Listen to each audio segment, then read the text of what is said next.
Welcome to Chillin' 101. We hope this video helps. You start by confirming ownership. Find your receipt or order confirmation and keep the item with any packaging.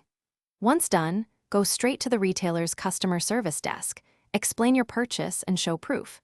Make sure to mention payment method and any account used, because staff cross-checks these details. You will avoid damage and delay by not attempting removal yourself, and staff can verify and remove the tag safely using store equipment. When staff take the item, they inspect the barcode and match it to your receipt. You should stay nearby while they verify.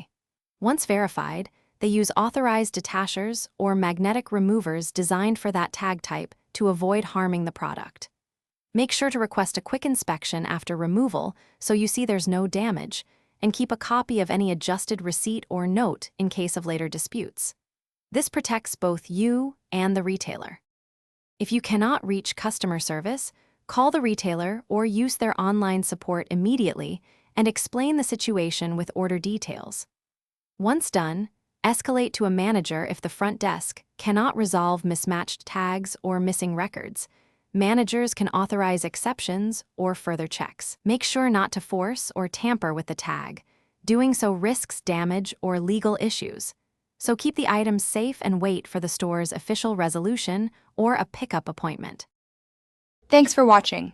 Consider subscribing if we helped you.